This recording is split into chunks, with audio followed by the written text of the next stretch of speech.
running is a mental game. Every sport is a mental game. So I cannot stress this enough. You cannot work from the outside in. You have to work from the inside out.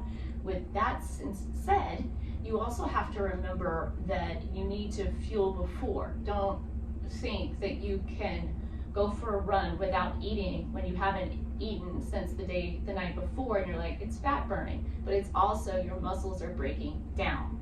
I do not advise that. I advise that you have a small, nutritious, dense snack before depending on the length of your run, the foods that have nutrients to them, right? Another thing on my long runs, I'll have an hour before, I'll have black rice instead of white rice. So black rice is very rich in iron. That was salsa, beans, and avocado. So that's sustainable I put also olive oil. Air conditioning, especially in a gym, is circulating, not knowing what their filtration system is. You need to, not only because when you work out in very intense like training like this, that your nutrients B and C reduce.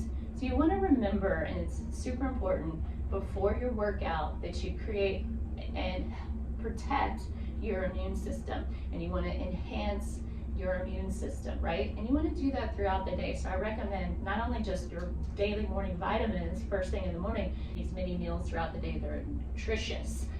Nothing against the Snickers. I don't do Snickers. I'm just not a candy bar person.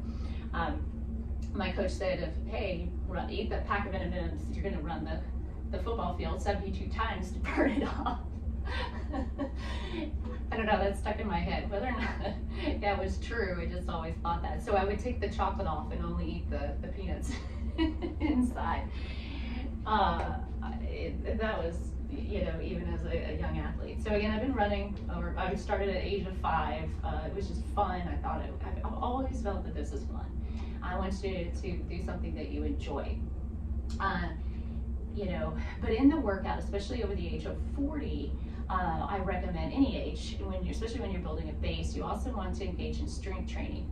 But especially over the age of 40, you want your collagen, your muscle strength, etc. It breaks down. So we want to increase that. So at least 2-3 days a week, really challenge yourself with weight training.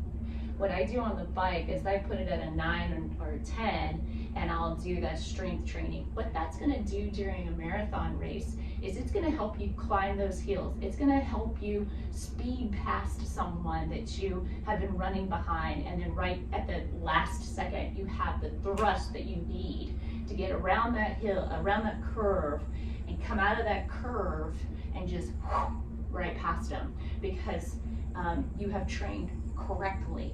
Not just run, using only large muscles. We also have to build those smaller muscles. Those smaller muscles, tendons and ligaments, those are what keep you from the injury and help, and there's a support system for the larger muscle. Super important. We want you to train at your own pace, but you have to be consistent with the work. You can't just go, oh, I'm gonna run, and then you fall off, and that can lead to injury as well. So you have to be very serious about your consistency. I recommend a food journal to help you with your training. I recommend a training journal. You have to connect your mind to your body, right? You have your mind, you have your stomach that fuels. So your mind and your stomach fuel the body, and your heart creates the passion. I call them the 3 brains of the body, if you will, and they need to be in connection with one another. So make sure that your mind, right? Like really get into that mindset, the passion that you feel great about training and doing this, and then your gut is going to be your the nutrients that you take in so that you can feed your body properly. I hope you have a great day.